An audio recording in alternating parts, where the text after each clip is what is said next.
아멘. 오늘 본문은 모세가 백성들에게 간곡히 부탁하는 설교 내용으로 가나안 땅에 들어갔을 때 결코 해서는 안 되는 일, 또 반드시 금해야 할 일로 어떠한 경우에라도 우상 숭배를 하면 안 된다고 강조하면서 말씀하고 있습니다. 15절에 나와 있듯이 시내산에서 십계명을 여호와께서 주셨을 때에 어떤 형상도 보지 못했고 오직 불 가운데 말씀으로 임하시는 하나님의 음성만을 들었다는 것을 예로 들면서 모세가 친절히 이스라엘 백성에게 설명하고 있습니다. 16절부터 19절까지는 스스로 부패하여 자기를 위해 보이는 형상 우상이든 하나님께서 우리를 위해 만들어주신 천체 곧 이럴 성신을 섬기지 말라고 말씀하고 있습니다. 저는 이 첫 번째 단락을 통해서 우상 숭배는 스스로 부패하여 자기를 위해 하는 것이라는 정의가 새삼 더 깊이 다가왔습니다. 너무 마음에 부딪혔습니다. 우리가 우상 숭배를 이렇게 크게 두 가지로 나누어 보면은 영적인 기본 원리 메시지에도 나와 있듯이 창세기 3장의 문제 가운데 이 근본 문제 속에 불신자들이 하나님을 떠나서 영의 자리에 마귀가 주인이 되어서 다른 종교로 또 형상 우상으로 또 돈으로 권력과 명예로 갈급하여 찾는 모든 것들이 우상이 되어지는 것을 말하고, 또 두 번째로 신앙생활을 우리처럼 이렇게 하고 있지만 여전히 영의 자리에 하나님을 위하여서가 아닌 나의 만족을 위해서, 나 자신의 행복을 위해서 시간과 정열을 쏟고 있는 타락한 잭성 가운데 깊이 뿌리 박혀 있는 우상 숭배를 줄 수 있습니다. 결국 이렇듯이 우상이라는 것의 시작은 하나님으로부터의 시작이 아니라 하나님의 중심인지 나로부터 시작하는 나 중심인지에 따라서 달라지는 것입니다. 사단은 이러한 부분 가운데 믿는 자들에게 굉장히 교묘하게 고단수로 우리를 속이고 있는 것들을 많이 볼 수 있습니다. 하나님을 위하여라는 이 명목 속에서 우리는 아주 깊은 동기는 또 나를 위하여 하게 만드는 포장된 신앙생활을 하고 있습니다. 봉사도 합니다. 헌신도 합니다. 훈련도 받습니다. 예배도 드립니다. 주님을 위해서 한다고 열심을 냅니다. 하지만 문제가 생겼습니다. 여러 가지 갈등 상황이 벌어집니다. 때로는 억울한 소리를 듣기도 합니다. 시간도 드리고 물질도 드리고 최선을 다했는데 왜 이렇게 저런 소리를 하는 거지? 왜 저런 소리를 듣게 하는 거지? 감정이 상하는 순간 그때 비로소 내 안에서 하고 있는 이 지정의 생각과 마음과 행함이 어떠한지를 우리가 객관적으로 말씀에 비추어서 보게 되면 그때 정확하게 알 수 있습니다. 정말 내가 하나님으로부터 시작해서 이러한 것들을 행했는지, 아니면 정말 나를 위해서 나의 숨은 계획과 동기와 계산을 가지고서 나의 것으로 행했는지가 바르게 이 지정의를 통해서 알 수 있고, 또 성령께서 친히 우리를 조명해 주시는 것을 알 수 있습니다. 이러한 부분 가운데 우리가 굳건히 언약을 잡고 있지 않으면 흑암은 도둑놈이라 생각과 마음에 말씀을 빼앗아가고 그 언약을 도둑질하고 육신의 생각과 마음을 심어 놓습니다. 그래서 늘 깨어서 굳건하게 이 언약의 말씀을 잡고 있어야 이러한 부분에 속지 않을 수 있고 우상으로부터 우리를 하나님의 은혜 가운데 지켜낼 수 있습니다. 저도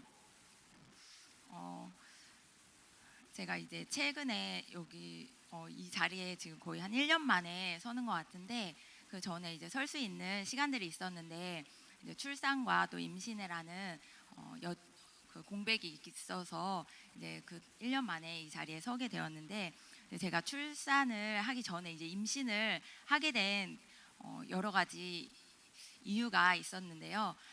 처음엔 목사님께서 이제 후대에 대해서 이렇게 계속 말씀을 해주시면서 이렇게 아기를 낳으라 계속 이렇게 말씀을 하셨을 때, 뭐 그 전에도 분명 계속적으로 목사님께서는 그렇게 말씀을 하셨어요.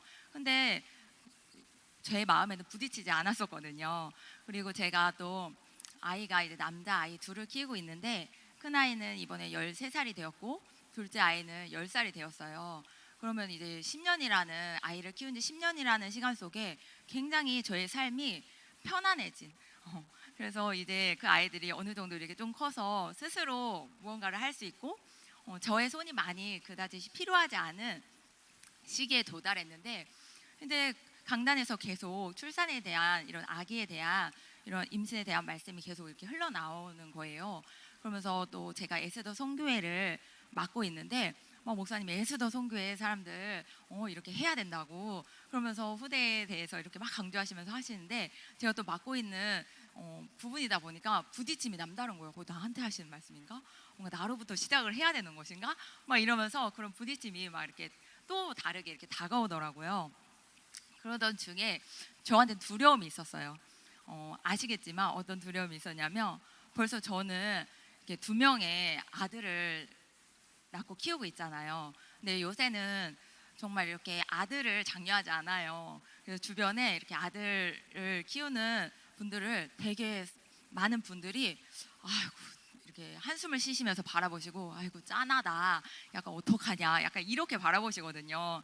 그러니까 그러한 시선을 제가 모르는 게 아니니까 이 도전을 한다는 게 쉽지가 않은 거예요. 또 아들이면 어떡해. 근데 이러한 생각 속에 이거는 하나님께서 나에게 주신 그 음성이 아니라 그 회원들에게 장려를 하라고, 출산 장려를 하라고 그렇게 나에게 이렇게 말씀을 주셨나 보다, 이렇게 생각하면서 막 이렇게 부딪힘을 이렇게 내치고 있었어요. 그러던 중에 제가 이동주 목사님과 이렇게 간단한 대화를 하게 됐는데, 이동주 목사님이 셋째를 낳으셔야지 왜 안 낳으시냐, 셋째를 낳으시라 막 이렇게 말씀을 하시는 거예요. 그래서 제가 목사님 저 셋째 낳아서 또 아들이면 어떡해요, 너무 생각하기도 싫다고 이러면서 막 제가 고개를 막 절레절레 흔들면서 막 그렇게 말씀을 드렸거든요. 근데 이동재 목사님께서 이렇게 말씀하신 거예요. 집사님 교회에는 아들이 굉장히 많이 필요하다는 거예요. 그러면서 교회를 보면 대부분의 사람들이, 대부분 성도님들이나 이렇게 열심히 사역을 하신 분들은 거의 다 여성분들이지 않느냐. 갈수록 아들이 희미해지는 이때에 아들들이 많이 교회에서 중직자로서 기둥의 역할을, 큰 일들은 아들들이 하는데, 그러한 역할은 이렇게 아들이 필요한 이유다, 이렇게 말씀하시는데, 그게 그날따라 되게 하나님의 음성으로 들리는 거예요. 그래서 내가 되게 나 중심적으로 생각하고 있었구나. 사람들이 저에게 늘 딸이 있어야 노년에 이렇게 호강을 받는다? 이런 말씀을 하시면서 딸이 있어야 돼. 딸밖에 엄마 마음을 알아주는 사람이 없대요. 근데 아들만 있으니까 마음을 알아줄 사람이 없으니까 딸을 낳아야 돼요, 이렇게 말해서 이제 그게 저의 생각과 마음속에 되게 깊게 뿌리 박혀 있었는데, 그 목사님의 말씀을 통해서 내가 하나님의 중심보다도 굉장히 나의 유익을 위해서 생각을 많이 하고 있었구나. 그래, 하나님께서 필요로 하는 부분 가운데 주권을 가지고 주실 건데 내가 왜 이런 부분에 이렇게 재고 따지고 계산하고 세상의 기준으로, 그래 세상에서는 아들 셋이면 얼마나 더 나를 이렇게 찌찌찌 바라볼까, 난 그 시선 느끼고 싶지 않아, 이러면서 회피했던 것들이 이렇게 회개가 되어지면서, 그래 하나님 앞에서 내가 아들이든 딸이든 그 중심을 주셨으니까 그 부분에 이제 믿음으로 받자, 이렇게 해서 그런 부분들을 가운데서 이제 임신을 하게 된 거예요. 그랬는데 이제 점점 그 성별을 아는 그 주수가 다가올수록 분명 그 언약을 잡았는데 제가 마음이 너무 두근거리는 거예요. 근데 주변에서 자꾸 이렇게 말하는 거예요. 집사님 당연히 하나님이 딸 주실 거야, 걱정하지 마, 이러면서 저한테 막 믿음을 심어주신 거예요. 딸 주실 거래요. 이렇게 사역하고 열심히 하는데 딸을 주시지 당연히, 이렇게 말씀을 하시는 거예요. 그래서 그 내심 하나님이 그 믿음 가운데 딸을 주시려 하다가도 아니야, 이 마음과 생각을 잘 지켜야 돼, 이러면서 그 성별을 알 수 있는 이제 주수가 다가와서 검사를 하는데, 의사 선생님이 분명 이게 그쯤 되면 다 알거든요. 그리고 베테랑 선생님들이기 때문에 알 텐데, 제가 아들 위에 둘이 있다는 걸 아세요. 그 선생님도 거기에서 이제 나왔기 때문에. 근데 선생님이 이렇게 말씀을 안 해주시고 뜸을 들이시면서 조금 한 달 뒤에 다시 보재요. 정밀 초음파 때 다시 보재요. 그래서 왜 이렇게 오래 걸리지? 16주면 원래 다 나와야 되는데, 이래서 제가 이렇게 그렇게 말씀해 주셔가지고 참지 못하고 다른 병원에 가봤어요. 분명 나온 걸 아니까. 다른 병원에 가서 왠지 아들이라 저 선생님이 나를 이렇게 위로하려고 자꾸 미루나 보다 이런 마음이 오는 거예요. 다른 병원에 갔더니 그분이 그 선생님이 이렇게 말한 거예요. 올해는 참 아들이 많나요? 이렇게 말하는 거예요. 제 초음파를 보면서. 그래서 제가 아들이에요? 이렇게 물었더니 모르셨어요? 이렇게 말씀하시는 거예요. 너무나도 딱 이렇게 티가 나는 거예요. 그 초음파 사진에서. 그래서 막 제가 이렇게 멋쩍게 웃으면서 막 그랬더니 혹시 위에 어떻게 되시냐고. 그래서 저 아들만 둘이에요. 그러니까 이렇게 하시면서 올해 아들이 많다고 이렇게 말씀을 해주시는 거예요. 그래서 이제 제가 이제 아들이란 걸 알았어요. 아들이란 걸 알고 그 전까지는 아들이든 딸이든 상관없어 했는데 아들이란 걸 알고 나니까 왜 이렇게 딸 가진 분들이 그 전에는 막 그렇게 딸이구나 아들이구나 이렇게 봤으면 딸 진짜 너무 예쁘다 뭐 이렇게 바라봐지는 거예요. 딸이 내가 못 가진다고 생각하니까 갑자기 또 제 마음에 내가 못 가진 것들 속에서 너무 막 부러워지고 그런 부분까지 막 이렇게 다가서 제가 내가 분명 그렇게 언약을 이렇게 하나님 앞에 받고 했음에도 이렇게 순식간에 부럽고 하나님이 주신 이것을 감사로 받지 못하는 저의 이 내면을 이렇게 드러나게 되면서 하나님으로부터 시작했음에도 이렇게 언약을 놓치니까 순식간에 이 세상의 생각과 마음 속에 흑암이 나에게 자리 잡는 게 또 이렇게 불일들 일어나는구나.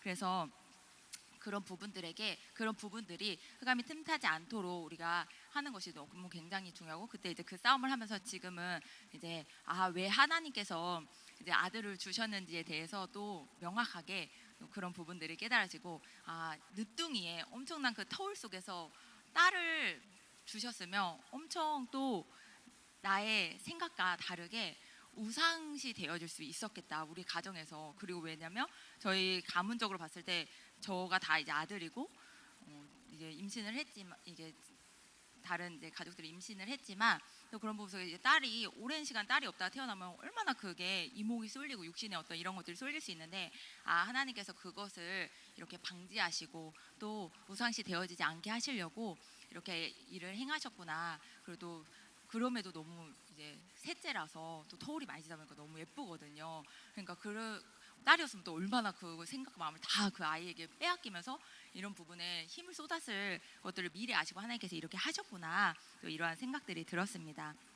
그래서 스스로 이렇게 부패했다는 것, 이 말씀에 나와 있듯이 스스로 부패한다는 것은 부패라는 것 자체가 이제 죄가 틈타는 것을 말하고 있습니다. 죄가 들어가면 우리가 부패하게 됩니다. 죄를 내어주지 못하게 되면은 사단은 그것을 틈타서 자신을 위한 우상을 만들게 합니다. 또 그것이 지속되어지면은 결국 종교 생활이 되어지는 것입니다. 하나님을 세상에서 섬기는 우상처럼 만들어 놓고 골로새서 3장 5절의 말씀처럼 땅에 있는 지체를 죽이라 곧 음란과 부정과 사욕과 악한 정욕과 탐심이니 탐심은 곧 우상 숭배니라라고 나와 있습니다. 이것이 바로 내가 주인된 삶, 땅에 있는 지체가 신앙생활을 하고 있지만 성성이 살아있는 그 삶에는 종교의 흑암이 틈타서 탐욕의 열매들이 주렁주렁 이때부터 맺히기 시작하는 겁니다. 그래서 인정받고 싶은 탐욕, 시기 질투하게 되는 남의 것이 너무 부럽고 커 보이는 그러한 탐욕들, 나를 높이는 교만의 탐욕, 이러한 너무나도 많은 우상 숭배를 하고 있는 모습을 보게 됩니다. 에베소서 5장 5절의 말씀을 보면은 너희도 정녕 이것을 알거니와 음행을 하는 자나 더러운 자나 탐하는 자 곧 우상 숭배자는 다 그리스도와 하나님의 나라에서 기업을 얻지 못하리니 이렇게 말씀하고 계십니다. 그렇기 때문에 결과는 하나님의 역사를 체험할 수 없게 되고 생명력이 없는 죽은 열매로 우리의 삶 가운데 나타나게 된다는 것입니다. 저 또한 그러한 탐욕들이 청년의 때 또 육신이 성성할 때 굉장히 많이 나타나서 사단의 속임수에 속아서 나는 이렇게 어떠한 부분에 다른 사람을 이렇게 칭찬을 하게 주변에서 다른 사람을 칭찬을 하면은 그렇다고 나를 못났다고 한 것도 아닌데 그냥 다른 사람이 칭찬할 뿐인데 제 안에서는 나는 못난이가 된 것 같은 거예요. 그리고 그러다 보니까 그 부분에 제가 칭찬에 굉장히 인색해지고 같이 그런 부분에 칭찬할 때 칭찬해주지 못하고 인정받고 싶은 마음에도 내 의로 열심을 다하기도 하고 또 잘한 것만 보이고 싶어서 외식의 마음을 외식으로 마음에서 엄청난 그러한 많은 우상들을, 다양한 탐욕의 우상들을 섬기게 되는 것들을 많이 보았습니다. 여러분들도 혹시 그러한 부분 가운데 하나님의 역사 증거하신 가운데 주변에서 응답받고 이러한 부분들을 봤을 때 축하가 나오지 않고 괜시리 인색해지고 마음이 한켠이 쓸쓸하고 이렇게 그러한 마음이 든다면 탐욕의 흑암이 내 안에서 역사하는 것이기 때문에 그런 것이 들 때 이 흑암이 탐욕으로 이렇게 나에게 속이는구나, 빨리금 흑암을 내어 쫓아야 합니다. 또 결혼 후에는 저의 제일 큰 탐욕은 신랑과 자녀들을 통해서 나타났습니다. 신랑의 부족함이 보일 때면 하나님의 주인이 아닌 내가 주인이 되어서 사역 가운데 또 우리 가정의 문제나 여러 가지 좋지 않은 상황이 벌어질 때면 항상 신랑을 판단하고 정죄하고 잘잘못을 이야기하고 나는 맞고 당신이 틀림을 하나님의 말씀을 빗대어서 책망질하고 율법의 잣대로 그렇게 하나님을 빙자해서 나의 탐심을 채우는 그러한 죄를 또 많이 지었습니다. 제가 맞았다면 맞는 증거들이 나타나야 하는데 더욱 그러할수록 더욱 속만 시끄러지고 나아지는 것은 하나도 없었습니다. 그때 이제 말씀 가운데 복음의 말씀이 계속 강단에서부터 흘러나오고 하니까 그것이 빛이 되어서 제 마음 가운데 범죄한 것들을 이렇게 깨닫게 하시고 또 회개하면서 주님께 맡기고 말씀을 붙잡는 순간에 주님의 일하심을 보게 되고 또 더 좋게 만들어 가시는 주님의 능력을 깨닫게 해주셨습니다. 이렇듯이 탐욕은 여러 가지 분야에서 나타납니다. 돈을 통해 나타나기도 합니다. 여러분들 어떤 부분에 돈이 딱 들어왔어요. 그러면 여러분들 생각에 벌써 이것이 하나님께로부터 아니면 나로부터 시작되는 건지 이렇게 나의 생각을 이렇게 객관적으로 보면 알 수가 있습니다. 돈이 들어왔을 때 돈 들어왔다. 나 이거 뭐 사야지. 내 자녀를 위해서 뭐 이거 해줘야지. 바로 하나님으로부터 온 것에 대한 생각보다도 내 육신의 것들을 생각하는 것들을 보면서 돈을 통해서도 이렇게 탐욕이 역사하고 또 자녀를 통해서 또 시간을 통해서도 시간도 마치 이 주어진 시간이 내 시간만인 거냐, 하나님 앞에 지금 1대1 제자교 훈련이 있잖아요. 그러면 많은 사람들이 항상 이렇게 평상시에는 믿음을 고백하고 제자로 살아간다고 이렇게 말씀하지만 삶 가운데 이러한 제자 훈련이 있을 때 그 시간 가운데 내가 그 시간 어디에다 쏟느냐를 보면 어떠한 부분에 또 우상을 섬기고 있는지 알 수 있는 거죠. 내 시간 너무 아까워.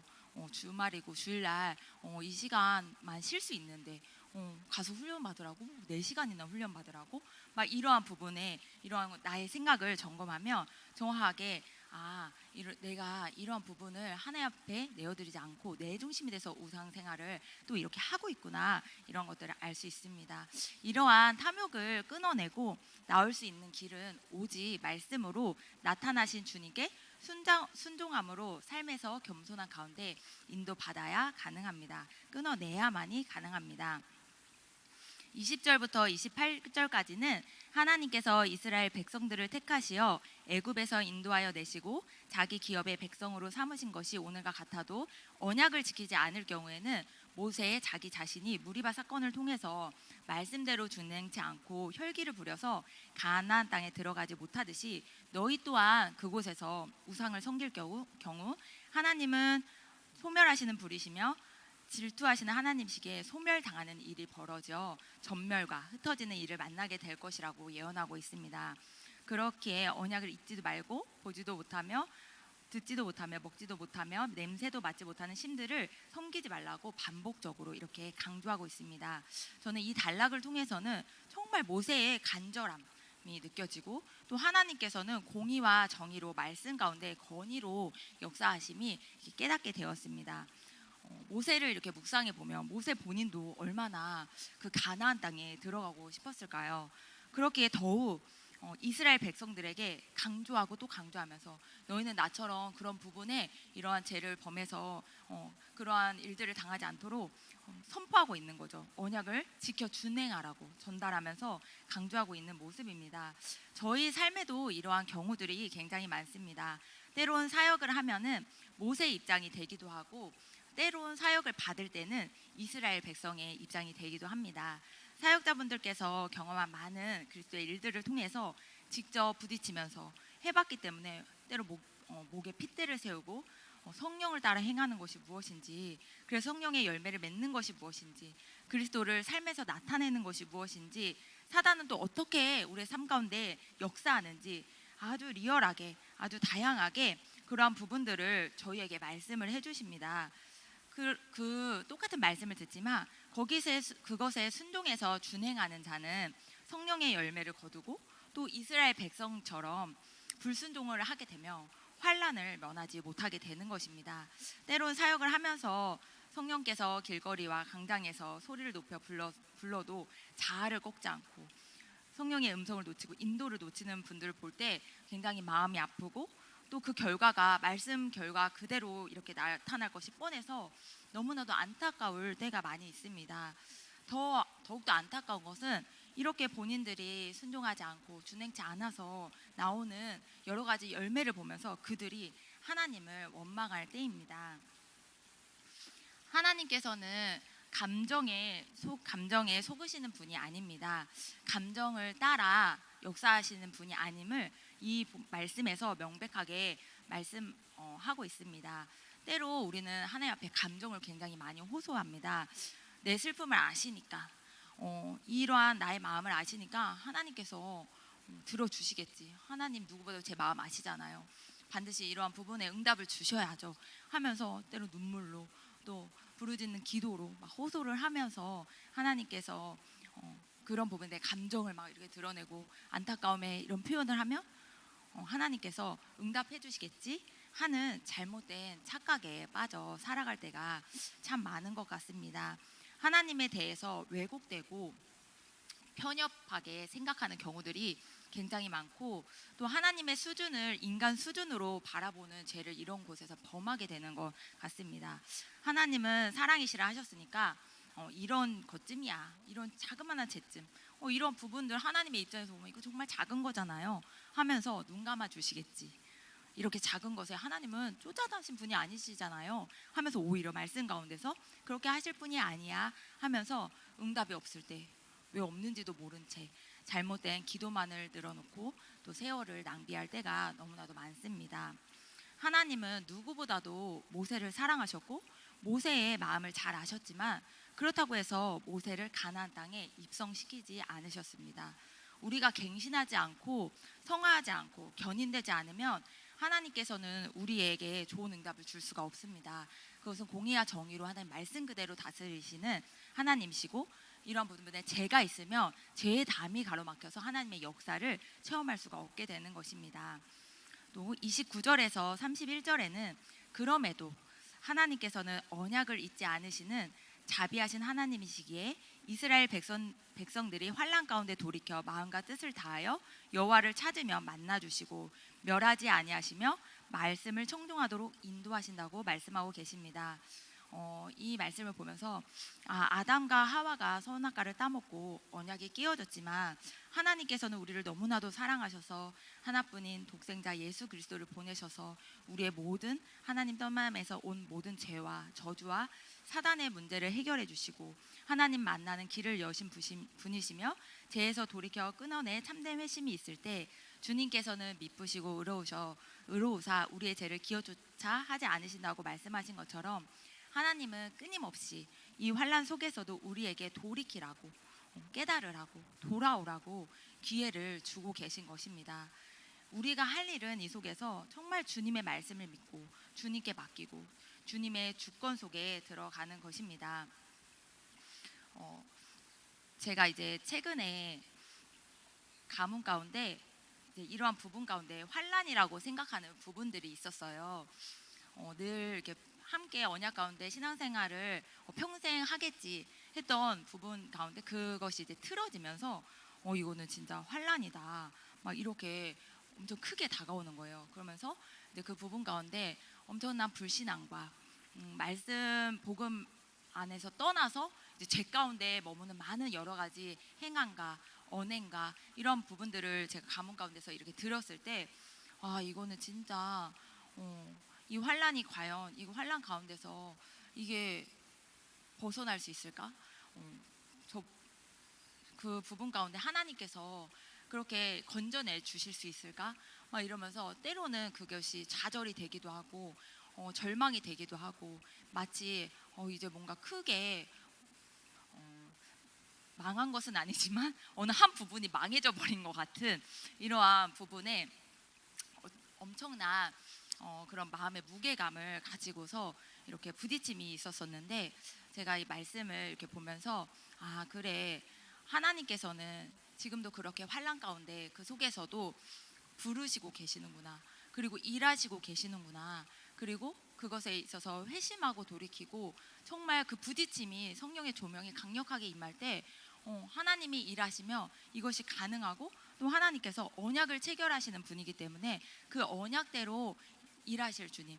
이전에 죄와 저주 가운데 또 그 속에서 죄 속에서 빠져서 행했다면 죄의 열매를 받는 것이지만 그것을 끊어내고 돌이켜서 다시금 하나님께로 돌아온다면 또다시 또 다른 이렇게 하나님이 주신 언약 가운데 하나님께서 일하시고 또 그 부분 가운데 돌이키게 하시겠구나 이러한 믿음의 생각이 이렇게 저에게 소망으로 다가왔습니다. 24년도에 이러한 우상 우리 안에서 역사하는 탐욕의 우상을 끊어내는 한 해가 되시기를 소망합니다. 그래서 우리 교회에 정말 주님이 주시는 많은 생명력 있는 열매가 거둬지는 귀한 한 해로 또 그러한 부분에 쓰임 받는 우리 성도님들이 되기를 소망합니다. 기도하고 마치겠습니다. 하나님 아버지, 오늘 말씀을 통해 우리 안에 역사하는 탐심의 우상들이 낱낱이 드러나길 원합니다. 드러나서 완전히 끊어내는 영적 싸움을 함으로 하나님이 주시는 기업을 받을 수 있도록 우리를 인도하여 주옵소서. 끊임없이 우리를 사랑하여 주셔서 찾으면 만나 주시고 인도해 주시니 너무나도 감사를 올려드립니다.